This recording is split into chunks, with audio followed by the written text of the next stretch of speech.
Hey everyone, welcome. We are Wednesday afternoon here. It's Thursday afternoon here rather. Thursday. My time schedule is all messed up. I am here with Baruch Cohen, better known as BCC, in the LA area. Baruch, how you doing? I'm doing great, Ari. How are you? Fantastic. I'm really excited to be here. Baruch and I have we've been talking, engaging each other on Facebook. I've been here several times in his office. Big supporter of Israel and all aspects of Israel. And I'm really excited to be talking today. We got some amazing stuff. I've seen on your Facebook, you've had this profile of defense attorneys in defense of Israel. Yes. What is that? It's a blog that I created in frustration with the existing pro-Israel defense that I saw out there that I thought was pretty lame and ineffective. And I created a blog called American Trial Attorneys in Defense of Israel. What's the website? The website you have? Defending Israel Blogspot. Defending Israel Blogspot. And in it, I posted pro-Israel articles from the best pro-Israel writers that are out there as a great source. So that this way, when somebody is confronted with anti-Israel or BDS or anti-Israel hostility, they can go to the website and see all of the saved articles from all the great pro-Israel writers. Right. So, I mean, it's not a natural progression. I mean, you're busy. You're working. I mean, I know you put on Facebook. You were up all night last night. So, what made you do this? I did it. It's a great question because during the Gaza flotilla, when the Arab media was bashing Israel for alleged allegations of Israel IDF violations against human rights, I was looking at the media to see what were the Arabs saying and what were the Israelis saying and what were the Americans who are pro-Israel saying. And I noticed that the Arab media was polished and sophisticated. And unfortunately, the Israeli leaders were tripping over their tongues, sounding incompetent and inept. The American Jewish leadership that I noticed was also very apologetic. We were assuming defensive postures to everything that was being said. For example, the separation wall that protects Israel, that reduced terrorism substantially. The apartheid wall. They call it the apartheid wall. They call it the apartheid wall. So I was listening to all of these pro-Israel American Jews who merely defended and apologized and said, no, it's not apartheid. I decided that I wanted to try something different and bring my unique style of litigation to the defense of Israel. And it occurred to me that if the issue of Israel were not argued in the court of public opinion and not in the propaganda of the New York Times, etc., but in a court of law, where evidence was presented, not propaganda. Facts. Facts, MS, truth. When that is presented, Israel would win every single time. Well, we're at a little bit of a, we're at an underdog spot because the Arabs, it's not that they don't speak facts, they actually fabricate, and the emotions are playing all around. In other words, here's a scenario which I'm asked all the time. The Arabs show a picture of a baby who was injured, right, in the hospital, and show a strong IDF soldier, right? So that's playing on emotions. How would you react to that with the facts? I have a whole section on the Pallywood falseness of the Arab media. And I've collected pictures, how they stage their victims, how they pose for pictures, how they're engaging in sheker and falsehood. And in a court of law, that would be exposed. That would be impeached. That would never be tolerated. So if enough lawyers took on the charge to defend Israel and stand up for the truth of Israel, we would win the battle. Unbelievable. So all of you watching, first of all, welcome to the live here. Baruch Cohen here, BCC. I want to invite everyone, please do invite people in here. This is information which you won't hear outside in other media channels. And these are people that you won't see on Facebook all over the place. And again, the website is very important. Defending Israel Blogspot. Defending Israel .blogspot.com, I guess is right. You can look it up. American Trial Attorneys in Defense of Israel. American American Trial Attorneys Defense of Israel. Look it up. Check out the site. There's information. You're always updating the site. Always being updated. There's information out there. People often say to me on Facebook, how do you do this? Like, how do you always up? And I said, listen, it's facts. It's knowledge that people don't have. The world is playing those guitar strings, those emotional strings. And, I've seen it online. The worst is it comes from our own. Sure. In other words, self-hating Jews? Well, that's part of it. But even the ones who love Israel, right, they see a picture that the Arabs put up, and they question the IDF. And I say, no, question the picture. There's no, I was 23 years in the IDF we don't kill children. We don't do these things. So, I'm coming from the inside, right, in uniform. So I'm telling you, don't question the idea, question the picture they're putting out there. But you're not coming from the inside. In other words, where does your confidence come from? Well, a lot of comes from the practice of law, where you learn how to see through false evidence. Quick little story which might be insightful. I'm in the LA Superior Court hallway, and a lawyer comes over to me and approaches me with a damning question. And you know how sometimes you can get the answer that you want based on the way you ask the question? So this lawyer asks me, he sees the yarmulke, so I'm the de facto representative of the state of Israel in the courts of California. He asks me, I can't understand, why doesn't Israel make peace with the Arabs? As if the onus was on us. Correct. I'm suddenly on the defensive before I said a damn word. Right. As if like the example it's that you just said. It's your fault? Explain it to me. Explain it to me. My whole approach to litigation and in defense of Israel is to never be apologetic, to never take the defense, always go on the offense. You've played basketball, you play football, you know you can't win if you're merely defending. Right. You can't win a lawsuit if you're merely defending. You have to attack and impeach the credibility of the other side. So with that approach, I asked this gentleman, have you ever had an MRI or a CAT scan before? He goes, well, that's a very offensive personal question. I said, just answer the question. Did you ever have it? The answer was yes. He did have an MRI. And I asked him, so did they find something? And he said, yes. I said, don't tell me if it was benign or malignant, but tell me, sir, did you make peace with your tumor, or did you go to war against the tumor? And you had to see this epiphany. He must have went white, though. He must have... Suddenly things started clicking in his head. He went from anti-Israel in the question to suddenly realizing the purity of the answer. And it's morally bankrupt to make peace with a tumor. It's morally courageous and just to go to war against a tumor. So here's the question, which I... Yeah, but here you have right. PLO, Hamas, and Hezbollah. These are cancers within Israel wanting to kill Israel.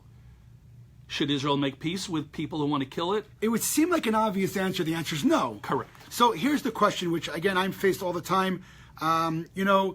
People say, you're calling them a cancer. The Nazis called you cancers. How do you do that?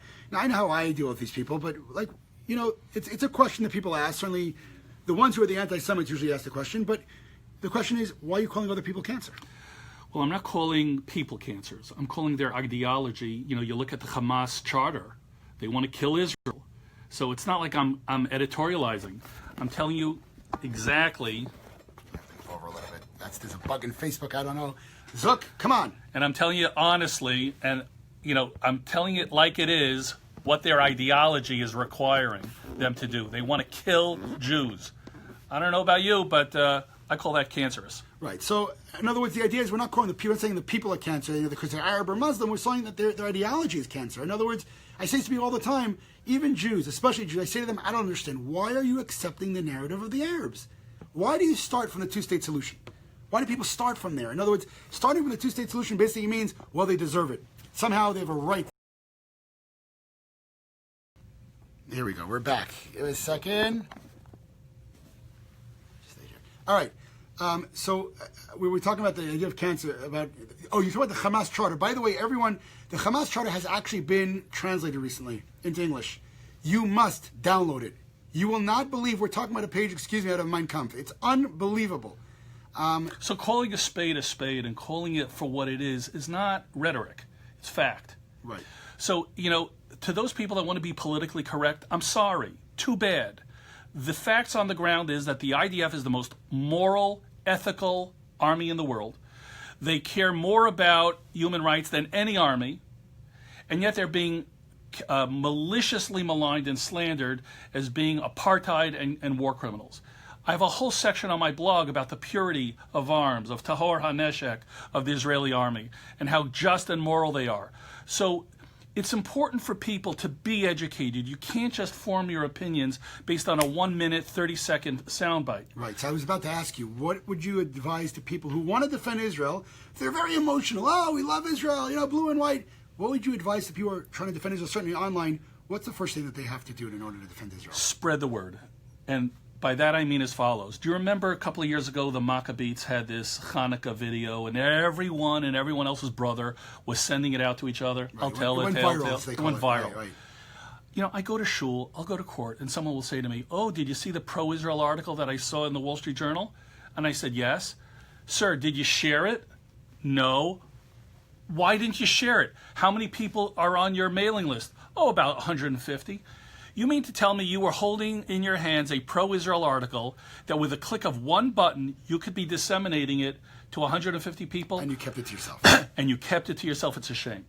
Start spreading and sharing. So again, even if you're not knowledgeable as you'd like to be, if you like Baruch is saying, you see something online, right? It makes sense. There are facts there. There's information. People say to me all the time, "Oh, I like your stuff." I said, "Don't like my stuff. Share it. Share the stuff. That's more important than getting the information out there." Now, in terms of the area that we're in, LA, that's a pretty we got a pretty Zionist population here in terms of Judaism. Have you ever actually met someone on the real level, not on the cyber level, outside who was bashing Israel? And what did you do in that case if you did? Yes, I'm a member of various listservs professionally, and just like there are Jewish attorneys, there's also Arab attorneys who have this burning hatred towards Israel. And when they post... Even in America? Even in Los Angeles, California. Okay. And when they post their venom, I respond in kind, and I double the ante. They want to take potshots at Israel. I don't merely defend. I attack the horrific human rights violations of the Arab world. Right. And by comparison, it literally eclipses their argument, and they have nothing really to say because it's indefensible. Let me ask you one question, which is actually a specific question in Israel over the last year and a half. As a lawyer, the Alor Azaria case. Can I ask you about that? I don't really know enough about it, but I'm emotionally vested in it because I think the soldier was a hero. I think he did what he needed to do to disarm and put this terrorist piece of filth out of his misery. Well, what if, as a lawyer, I know it's going to be difficult because you are emotionally vested. What if the law says he wasn't allowed to do what he did? In other words, there's the moral and there's the legal. How would one split that? It's a good question. If I was his commander, his unit commander, I would stand by my men, and I never would have allowed a prosecution of one of my men. If it's moving and it's my son who's the soldier, my directive to my son would be shoot it and make sure it's dead. Because I don't want my son or your son to be a sacrifice for, these false philosophies. Right, this perversion of morality. Perversion of morality. You know what? Here's the morality. If it's our children who are at risk and something moves in the bushes, shoot it. It's still moving, shoot it and fill it with bullets and make sure it's dead. That's the morally correct thing to do. Unbelievable. So, by the way, those of you watching, if you have a question, you want to ask a question, feel free. You can put the comments right down there, and I will ask Baruch the question here. So, what do you think the Israeli PR has traditionally been, what's the word should I use? What word should I use? Weak. You're being kind. Apologetic. It's horrific. Yes. It's embarrassing sometimes. It's improved greatly with this Hasbara, and Bibi Netanyahu in the UN is a great voice for morality. I don't know what the facts on the ground in Israel are, whether they love him or hate him, but I know that in America there's a love affair with Bibi Netanyahu, and he's able to bring a certain degree of morality to the UN, and now with the appointment of Nikki Haley in the UN. She is unbelievable. She's a dynamo. So there's this increased... there's also a sense in the American Jewish community of we've had it with this anti-Israel bashing. Well, American Jewish community from specific sects. We have the large Jewish liberal, J Street and so on. Yeah, but the J Street to me is an irrelevant voice. I think that they are so hypocritical and so pathetic that they really don't speak for mainstream pro-Israel supporters. You heard what happened in Hillel and Princeton just now. Yeah, and I think it's applicable the way they they disinvited Tzipi Hotovely, and it's just a pathetic situation. But we have spokespeople like Professor Alan Dershowitz, right. who is so pro-Israel, a Ben Shapiro, who is so pro-Israel. We now have a president who seems to be firmly entrenched. I like the way he said seems to be. Well, I believe he is. Okay, I believe he is. I hope so. We all hope so. So Josh Wander, by the way, right here, he lives in Har Zeitim, in the old city on Mount of Olives. Like, they just started building a whole beautiful Jewish town. I wish to visit there one day. Josh, as soon as Baruch comes to Israel, we're setting you up. So he's asking, when is Baruch making Aliyah? Well, it's a good question. For years I've always wrestled with this, and I've always believed that my heart is in Israel. But I truly believe, and I've got clarity in the fact that my tafkid in life is to be here right now. and to serve Klal Yisrael in the capacity of being a trial attorney here in Los Angeles and making my voice heard in the way that's best that I can possibly. You're definitely doing a very fantastic job here. And again, I really implore everyone out there to please, first of all, check out BCC on Facebook, Baruch Cohen. Check him out. You can follow him and befriend him if you still have friends space left. And of course, definitely check out that website. Okay, we're going to put the link up as soon as this we're finished with the live here. Again, someone coming from Israel, so I'm living it there. My price of my being pro-Israel is someone living in America who is outspokenly, unapologetically pro-Israel. Sometimes they pay the price. We've seen that across the board. What about you? What was your experience in terms of being this unapologetically pro-Israel and defense of Israel? I think I've never had a negative experience, okay? If anything, people appreciate the pro-Israel advocacy. They see that it comes with a certain strong personality that people can connect with a practice of law. And it's very consistent with my Orthodox Jewish practice. I look at the first Rashi in the Torah, how it talks about how the Torah began with the story of Bereshis, and Rashi says that the reason why we started with the story of Bereshis is because the same God that created the world is the same God that gave Israel to the Jews, so that no one can claim that we're occupiers. I mean, it's literally the word is occupiers. Correct. Literally the word, and it's unbelievable that they have the audacity to say that we are occupiers. More lawyers should be pro-Israel. More Orthodox the Orthodox Jewish community is incredibly pro-Israel, even though there are some deviant Naturi Karta Chevra, which we don't want to really talk about right now. But for the most part, you go around to most Orthodox shuls, they're praying for the welfare of the State of Israel. They're praying for the welfare of the IDF. There's tremendous support. We're the ones who send our kids to the gap year in Israel. We're the ones supporting Israel. That's the reality on the street. So Michael E. Beer says, as BCC knows, I knew his father, a true fighter on behalf of Israel. What does he mean? My father was Rabbi Shmuel Cohen. He was the executive vice president of the JNF, the Keren Kayemet of North America for 25 years, a major fundraiser, a religious Zionist. That school seems back in the years was not a given. Right. So everything was polarized, but people were raised with a certain Mizrahi hashkafa back then, and it really wasn't us or them. And the art of the religious Zionist seems to have faded away, but we're bringing it back. Unbelievable. So I want to ask you one more question. Let's say our viewers have any questions. What do you see in the future? I see Bibi Netanyahu's optimism totally sweeping the country. He's been in different countries. More countries are accepting Israel. More countries are doing trade with Israel. And I think he's getting beat up in Israel. He is. It's unbelievable. He is. But then again, you also see tremendous movement towards the IDF. You see the atrocities of the Arab street. You see the Arab governments are changing. You see Saudi Arabia. You see all of these activities. Ultimately, I believe that the image of Israel is improving. I think people are fed up with the anti-Israel bashing. And when you talk straight talk, like in a court of law, and you show people the truth, it turns them around instantly. And there's a lot of that going on. Confidence in the truth. And not to be apologetic for who you are, and not to be apologetic for your support for the State of Israel. Every Jew should be supporting Israel unconditionally, as Rabbi Meir Kahana would promote. And the truth of the matter is, if God forbid there was trouble in America, where would all the American Jews go? It's the only country we would go to. Right. Well, so today is actually the anniversary of Kristallnacht. I don't know if someone actually reminded this morning. And my grandmother, I'll never forget, from my father's side, every time a glass dropped in the house, she would jump. And I never understood, what's the big deal? And then I wrote something on Facebook today about the fact that she's jumping. It's not only because the glass was breaking, it's because they were helpless back then. Nobody was coming to help them. Nobody. Flying over the train tracks to Auschwitz, not destroying them, to not allowing Jews in different countries. And today we have this place called Israel back. And it's really, we're living in miraculous times. I agree. It's simply shocking and distasteful to me that I meet Jews who are not supporting Israel or are using every opportunity to bash Israel.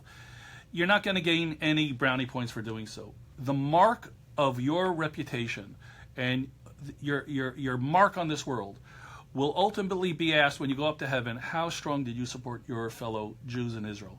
You've got now 8 million Jews in Israel. Did you turn your back on them? Or It's 8 million people. I think it's over a little bit over 6. Over 6 million, a little ironic at 6 million of the name, it but is, the indeed. number. But, I believe we'll be judged. We have our brothers and sisters living in Israel. Were we overly critical of them? By the way, it's okay to be critical, but do it internally, talk privately. To go to the media, or what J Street does, and bashmutz Israel is deplorable. Bashmutz. That's Yiddish. I'm going to use that word from now on, bashmutz, to bashmutz Israel. All right, so I want to, everyone who's joining, thank you for watching. Please, you really share this out. I'm going to put the link up for the website as soon as we're done. Definitely take a look, go on that website, share it out. I think the best advice you gave is the idea of sharing. In other words, there are fighters out there like Baruch who are working. This is not their work. Fighting for Israel is not their work. They're serious lawyer. I'm sitting in his office here, and what he's doing for Israel, it's not for pay. It's not for money. It's not for a job. He breathes it. It's your oxygen. It's your blood. And all he's asking is share the information. Get the information out there. So it's up to everyone who's watching this video. We have 35 people on. If everyone shares the video and everyone's got 500, not 5,000, connections on Facebook, 500. Do the math. So every video, every piece of information, every article that comes out should go viral. It's very, very simple. Hit that share button, and that's your way to defend Israel. Again, there are many ways to support Israel, but you want to defend Israel and you're not so knowledgeable, hit that share button with things that are important to spread. You want anything else you want to add? There's a term in the Torah, chavracha dechavra islay, my friend of my friend. And by sharing this video with your entire Facebook crowd, if let's assume you have 8,000 connections, by merely pushing one button of share, that means it's going out to your 8,000 connections. Just do the math. If let's assume there's 100 people watching this video and each one sends it to 8,000, you could be doing a tremendous domino effect in promoting and helping not only the IDF, but Ari Fuld's very worthy organization to help the IDF soldiers as well. Very honorable project. So just to let everyone know, those of you watching, I'm right now in LA. As you can tell, I'm sitting here in LA Central, I guess we'll call it. Is it Central? Hancock Park. Hancock Park, okay. I will be here till next Tuesday. I'm not going to the GA, the Jewish Federation, we won't discuss that now. But and then I'm flying out to Australia, down under. So I'm really, really, really looking forward to hitting Australia there, down under. I met some amazing people in Israel the last 2 weeks. And if you're in LA and you want to get together, you want to put something together, get a group together, talk about Israel, or you want to learn how to support the IDF, definitely shoot me a line, and I will give you really clear instructions. Go ahead. I want to just let everybody know in Los Angeles that Rabbi Ari Fuld will be the guest speaker at Yavne this Shabbos morning and Shalashudis. Rabbi Shlomo Einhorn identified Rabbi Ari Fuld as the Israeli Rambo. So we're all looking forward to hearing the good work that you're doing and supporting you financially as well. I appreciate that, Baruch. Thank you. All right, everyone, have a great day from sunny LA. Have a great day, everyone. Take care. Shalom.